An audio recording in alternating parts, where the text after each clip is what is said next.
20달러짜리 브리토가 미국 전역에서 물가 부담에 대한 대화를 불러일으켰어요. 있잖아요. 네, 우리는 인류 역사상 가장 호화롭고 편안하게 살 수 있는 최고의 시대에 살고 있지만 동시에 모든 것의 가격이 점점 더 비싸지고 있어요. 그래서 많은 사람들이 정말로 화가 나 있죠. 그리고 만약 여러분이 이 문제가 다가오는 선거에서 주요 이슈가 되지 않을 거라고 생각한다면 그건 오산이에요. 물가 부담은 정말 큰 문제예요. 그리고 점점 더 많은 사람들이 20달러짜리 브리토 같은 기본적인 것조차 감당할 수 없다고 느끼게 되면서 이건 정치인들이 반드시 해결해야 할 문제가 될 거예요. 그런데 다니엘, 시간 도대체 순서대로 무슨 일이 설명해줘. 있었던 걸까요? 20달러 브리토 스캔들이란 무엇이고 왜 그렇게 중요한 걸까요? 그리고 왜 또다시 보수 진영에 큰 분열을 일으키고 있는 걸까요? 한번 알아봅시다. 그리고 이번 주에 우리가 어떻게 이런 말도 안 되는 대화에 빠지게 된 걸까요? 우리가 여기까지 오게 된 건 당신이 서두에서 잠깐 언급했듯이 터닝포인트 USA의 앤드류 컬벳이 한 대학생이 자신에게 브리토가 20달러인 건 말이 안 된다고 말했다고 주장했기 때문입니다. 그런데 있잖아요. 그게 사실이라면 저도 동의합니다. 그건 정말 말이 안 되는 일이죠. 그리고 그 다음에 일어난 일은 여기 함께 있는 조에 그리고 고든이 있었죠. 그리고 아마 그가 직접 요리하면 되지 않냐는 논리로 그를 장대웠던 것 같아요. 맞죠? 그리고 20달러로 직접 요리하면 전체 식사를 만들 수 있다고 했죠.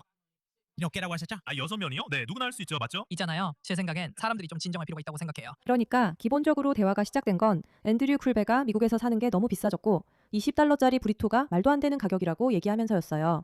그리고 나서 조엘 베리, 그러니까 제리비 보링쇼의 프로듀서가 이렇게 대답했어요.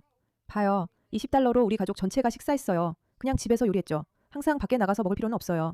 물론 물가가 오르긴 하지만 집에서는 정상적인 가격으로도 식사할 수 있어요. 그리고 많은 사람들이 궁금해하는 질문이 있죠. 그게 정말 사실일까요? 이런 일들에 대해 좀 생각해보면 부통령이 마크 마키를 의견 차이 때문에 뚱뚱하다고 하는 건 정말 말도 안 되는 일이에요. 둘이 같이 브리토나 먹으러 가야 할 것 같네요. 부통령이 했던 말이 이 사람은 브리토를 한 번도 걸은 적이 없는 사람이다. 뭐 이런 식이었죠.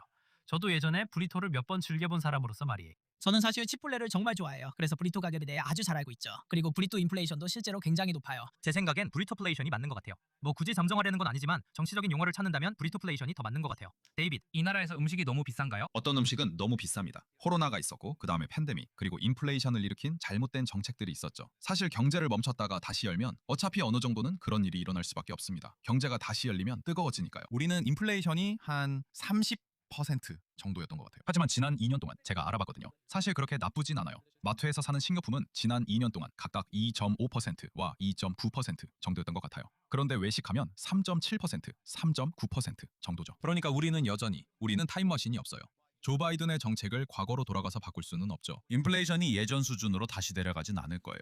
하지만 사람들이 생각하는 것만큼 나쁘지는 않다는 점을 인식해야 한다고 생각해요. 사람들이 체감하긴 하지만요. 하지만 제 생각에는 사람들이 약간 지연된, 대부분 팬데믹 동안 일어난 일들에 지연된 영향을 느끼고 있는 거죠. 물론 소고기처럼 다른 문제들도 있긴 했어요. 다른 식품들도 있는데 경제에서 무슨 일이 일어나면 우리가 아까 얘기했던 것처럼 가뭄이 있었던 것 같고 소고기가 비싼 이유에는 다른 문제들도 있죠. 그래서 보시다시피 저는 이 부분에서 약간 문제가 있다고 생각해요. 실제로 이런 일이 일어나고 있는지에 대한 논쟁은 중요한 논쟁이죠. 그리고 네, 큰 정치적 사건들이 가격에 영향을 미친다는 걸 이해하는 건 많은 사람들이 받아들이기 힘들어하는 부분이에요. 그리고 팬데믹의 장기적인 영향도 분명히 있을 거예요. 하지만 동시에 사람들이 정말로 경제적으로 힘들어하고 있어요. 사람들이 외출해서 장을 보는데 얼마나 드는지 저도 잘 알지만 가격이 너무 비싸요. 그리고 대부분의 사람들은 잘 먹을 만큼 충분히 벌지 못해요. 아예 완전한 정크푸드 뿐일 수도 있다는 거죠. 그래서 이런 상황이 실제로 일어나고 있지 않다고 주장하려는 건 기술적으로는 맞을 수 있지만 거의 모든 사람들이 가격 상승의 심각함을 느끼는 이유에 대한 답이 되지 않아요. 만약 그런 일이 일어나지 않는다면 왜 모두가 그런 경험을 하고 있을까요? 팬데믹 때문인가요? 좋아요. 그렇다면 우리는 그걸 해결하기 위해 무엇을 하고 있나요? 젊은 사람들에게 추상적인 이론을 설명하면서 그들이 힘들지 않다고 말하는 건 정말 어려운 일이에요. 제 의지력을 다해 주먹을 흔들지 않으려고 참는 거죠. 옛날엔 말이야 이런 말 안 하려고요. 하지만 진실은 젊은 사람들이 항상 힘들어하는 이유가 그들에게 모든 것이 비싸게 느껴지기 때문이고 대부분의 사람들보다 돈을 덜 벌기 때문이에요. 그런데 제가 하고 싶은 말은 제가 본 여론조사에서 Z세대가 자신들보다 훨씬 더 많은 돈을 가진 베이비붐 세대보다 외식하러 더 자주 나간다는 거예요. 왜냐하면 이제는 우버이츠 같은 서비스가 있기 때문이죠. 그래, 그리고 이런 새로운 예전에는 이용할 수 기술들이 없었던 많잖아. 것들이지. 그런데 맞아. 그게 비용이 많이 들어. 내 아이들이 그렇게 하면 정말 화가 나. 식사 한 번에 10달러, 15달러, 20달러씩 더 들어가거든. 맞아. 그거 정말 흥미로운 지적이야. 음식값이 더 비싸진 게 아닐 수도 있어. 그냥 우리가 더 게을러지고 습관이 나빠진 걸 수도 있지. 그래서 우리는 외식할 자격이 있다고 생각하게 돼. 내 어릴 때를 생각해보면 외식은 정말 특별한 일이었어. 그런데 요즘은 정말 매일매일 외식할 수도 있잖아. 그리고 그건 사실이야. 앱을 쓰고 있다면 아니면 고급스럽고 비싼 레스토랑에 간다 해도 예전에는 그런 게 정말 대단한 일로 여겨졌잖아. 집에서 부모님이 하셨던 것처럼 장을 보고 요리하는 법을 배운다면 굳이 필요 이상으로 많은 돈을 쓰지 않아도 돼. 이건 정말 중요한 점이라고 생각해. 사람들이 더 가난해졌다는 사실과도 관련이 많지. 하지만 부유한 사람들을 더 많이 접하게 되면서 자기가 이 정도로 가난하면 안 된다고 느끼게 돼. 특히 젊은 사람들이 그래. 젊은 사람들은 원래 돈이 없었어. 대학에 다니던 대부분의 사람들은 대학 시절에 아르바이트를 했잖아. 그렇지? 부유한 집안에서 온 게 아니라면 말이야. 젊은 사람들은 원래 부자가 아니야. 하루 종일 학교에 있으니까. 하루 종일 교육을 받고 운이 좋으면 부모님께 용돈을 받거나 아니면 바리스타나 세차장에서 일하면서 돈을 벌지. 그게 젊은 사람들이 하던 일이었어. 하지만 소셜미디어와 더 많은 돈을 버는 사람들을 접하게 되고 나이가 더 많은 사람들이 돈을 많이 버는 게 당연하게 여겨지면서 그리고 젊은 사람들이 익숙해지고 적응한 그런 라이프 스타일 때문에 사람들이 그 점에 대해 답답해하는 것도 이해가 돼. 하지만 이게 실제로 일어나는 일에 대한 문제라기보다는 당연히 누려야 한다는 의식의 문제일까? 인플레이션이 상당 부분 코로나로 인해 촉발됐다는 얘기가 있는데 나는 항상 정정하고 싶어. 코로나가 우리의 문제를 일으킨 게 아니야. 코로나에 대한 정부의 대응이 모든 문제를 일으킨 거지. 하지만 분명히 알다시피 우리는 이 방송에서 말했고 나는 여전히 코로나에 대한 정부의 대응이 우리 시대를 정의하는 정치적 사건이라고 생각해.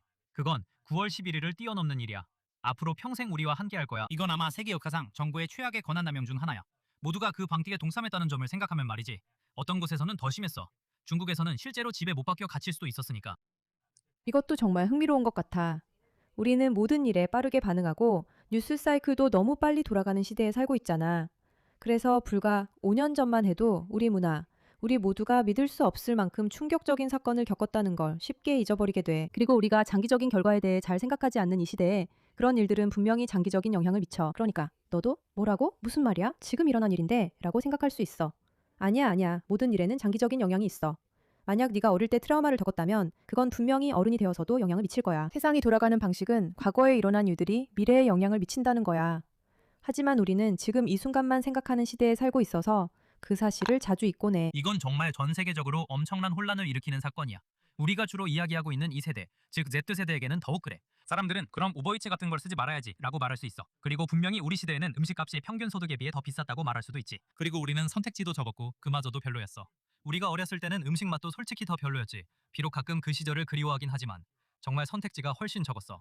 그리고 우리 대부분은 자라면서 먹었던 음식이 특히 우리가 성인이 되면서 부모님의 풍요로움에서 자연스럽게 한 단계 내려와서 자신의 현실적인 위치를 받아들이게 될 때 그랬지. 알다시피 우리 중 많은 사람들이 자리를 잡기 전 20대에는 정말 소박하게 먹었지. 그리고 나서야 조금씩 더 나아졌고 그런데도 이 아이들이 우버이츠를 쓰기 시작한 건 단순히 편리해서가 아니었어. 정부에서 음식을 먹으러 집을 나갈 수 없다고 했기 때문에 우버이츠를 쓰기 시작한 거야. 그래서 이런 부분에서도 우리는 코로나 시기에 깊고 오래가는 영향을 느끼게 돼. 그들이 너무 많이 쓴다, 너무 고립돼 있다, 소셜미디어의 만연함 때문에 너무 개인주의적으로 변했다는 말을 쉽게 할 수 있지. 하지만 우리가 실제로 그들을 컴퓨터와 휴대폰 앞에 붙들어 두었던 사실을 기억해야 해. 특히 일부 민주당 성향 도시에서는 2년 이상이나 그랬지. 왜냐하면 그게 전부였으니까. 이봐. 다시 오신 걸 환영해요. 맞아요. 그러니까 기대치의 문제는 정말 큰 부분이에요. 네, 정말 큰 사건들이 있었고 그 사건들이 일정한 영향을 미쳤죠. 그리고 우리 모두는 그에 따른 결과가 있다는 걸 이해해야 해요.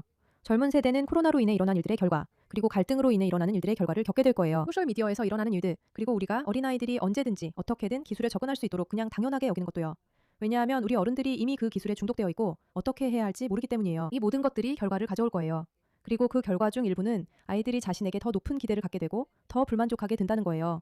제 말은 우리 모두 불행해지는 비결이 남과 자신을 비교하는 거라는 걸 알고 있잖아요. 만약 평생을 비교하면서 산다면 자신이 충분하지 않다고 느끼게 될 거예요. 그리고 그게 바로 인터넷 전체의 모습이에요.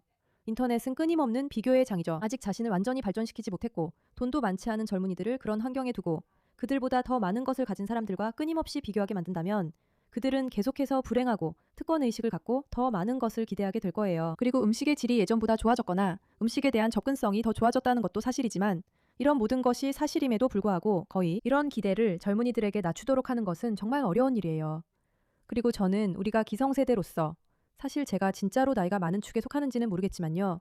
우리 중 일부는 행동에 따른 결과가 있다는 것을 깨닫고 인식해야 한다고 생각해요. 그리고 우리는 Z세대가 은쟁반 아니면 흔히 말하는 황금 수갑에 담겨진 삶에 대해 불평한다고 해서 그냥 화를 낼 수만은 없어요.